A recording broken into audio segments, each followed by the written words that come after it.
out and was starring Rachel Lee Cook, and so I was staying at her house when I was auditioning. And I felt like, oh my God, I'm staying at Rachel Lee Cook's house. I'm like, Rachel's now been my friend for like 20 something years, but at the time it was still a new friendship. And I was like, how the hell am I at the girl from She's All That's house while I'm waiting to be in this movie with the SNL people? And like, I was just like, my mind's gonna blow. Like, I can't believe it. But it was an exciting whirlwind. Was the other Damian anyone that we know? The one whose makeup was coming off? Is that like some famous actor that now we all know? He's notable. I wouldn't, honestly, there was another guy who was playing Aaron Samuels, who everyone would know as well. And I was so fighting for my role, and he was wearing a beard, and he like had like a Starbucks and a hat really low. And the casting director came over twice, Marcy Lurf, and she was like, you should take your hat off and sit up straight. And he was like, I'm good. And like, he ended up getting fired because I was so on fire that I think, and fighting for my role while he was just kind of casually chilling, that's the more interesting recast, I would say. But like, I would never name either of them because it will just be everywhere in all the newspapers, and nobody needs that kind of thing. They'll tell it themselves if they want to. Save it for their own books. Right, totally. Like, especially if the fired person is someone we know, yes, that will probably be everywhere because we know how that works. Well, you didn't come out till like 10 years after. So when you were, fighting for this role, was it like, I have to get this, or was part of you like, I'm nervous, like, I'm not gay, I'm playing, Damian's very flamboyant. Yes. All of it. But there was no part of me that didn't want the movie. Like, I was like, yeah, it's a gay character. I was like, but I saw how progressive Damian was, how progressive the character was written. Like, he wasn't, pushed in the locker, or his head wasn't dunked in the toilet. Nobody called him, any kind of slurs.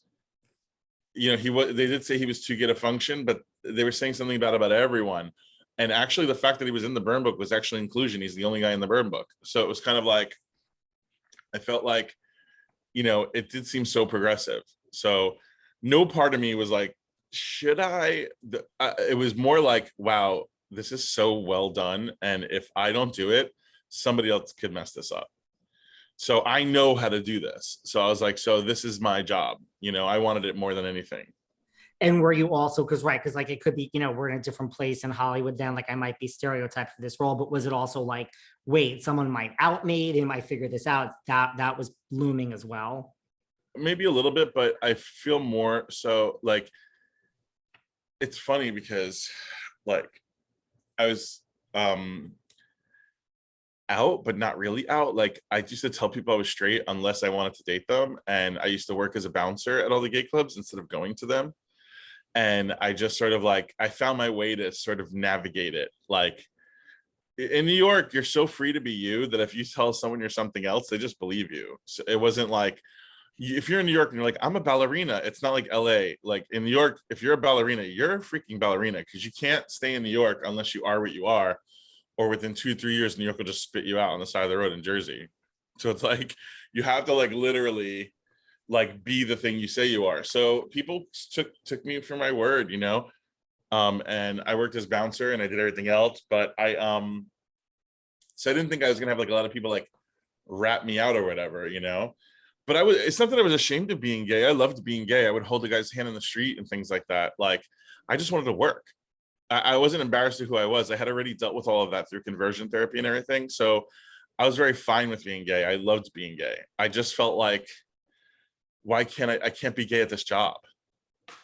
Right. And it was just like, and I had bigger fish to fry. I was worried about buying my mom a house and getting myself in order and doing all these things, but I was like, if somebody asks if I'm gay, I'm just gonna say no. And then it came to this thing where like I would test it out, and someone would be like, are you gay? And they'd be like, no. And they're like, oh my God, you're so talented. I can't believe you did it so well. You play that so well. Like, and I'd be like, thank you. Or if they'd be like, are you gay? And they'd be like, yeah. They'd be like, I knew it. Only I knew it. A straight guy couldn't do that. And it was like, not like, oh, your comedic timing was great. It almost seemed like I was more impressive as an actor for playing Damian. And I felt like Damian wasn't really who I was. That's what maybe who I was, maybe younger.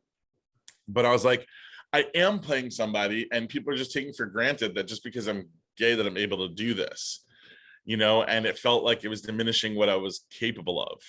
And so after Mean Girls, I didn't want too much to do with it. Like I was trying to stay away from it. I didn't do articles about it, and I didn't talk about it at all. And I probably missed out on a lot of opportunity, you know, and anything that came through that was gay for a while, I would turn down because I started getting blacklisted a little bit. It was like I was meeting a gay glass ceiling because people were like, oh, he's so talented, but this isn't a flamboyant gay character, so let's not even waste his time.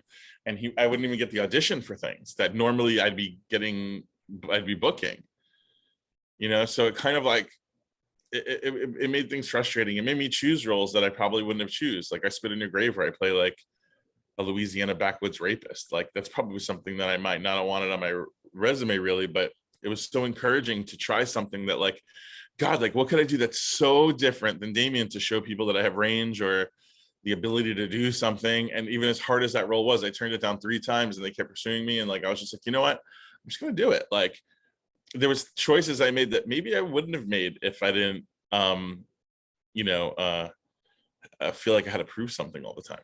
Did you turn anything down that's now like, oh my God, that's such a huge role, you know, like? Yeah, I've definitely turned down more money than I made. I mean, I look at some things and I don't want to point necessarily them out, but I remember reading a few things and reading scripts and being like, what? Like one of them was like, I don't even know what the movie characters ended up being like, but how I read them was different maybe than they were filmed because I didn't see these movies. But there was a role in Sleepover where I was supposed to like walk around in heels, and I was like, oh, I don't want to do that. And then there was like a role in Nanny Diaries where I was supposed to wear like a feather boa and like eye mascara, and it was almost like a non-binary character but didn't have a name for it, so they were just calling it gay, and it didn't make sense. Like something about it just wasn't like, didn't make sense, didn't click for me. And then there was one I really regret, was I really wanted to play Ugly Betty's boyfriend on Ugly Betty. It was like a Italian sandwich making guy, and I'm like, come on, like this is perfect. Like, and I worked on it so hard, and I didn't even get like the first 2 lines of my audition out, and the casting director was gay, and he was like, no honey, I have something else for you. And the way he said it, calling me honey and everything, it just felt like, oh. And then he called me in for a gay part, and I'm like, I don't even want to go in on it, just forget it, I don't even want to go in on it. And then it ended up being the role of Michael Urie's boyfriend, which was this really amazing progressive role where the guy, I mean, it was about body positivity, and one of the writers on the show actually worked for the World of Wonder Gallery. So I was like, oh, that's like, it was so much like me that I was like, man, that's one that I wish I would have done. You know, David Blue did it, and he did a great job. But that was something where I was like, oh man, I should have went in on that. Like there's a few of them that I missed out on, but most of them weren't being written back then. Right. You know, it wasn't even being written. And if it was, it wasn't written as somebody who was also a guy of size. So it's like, I probably didn't miss out on too much, but I felt like Damian was so progressive that, and so ahead of his time, that anything that was below that I couldn't do. If something was ahead of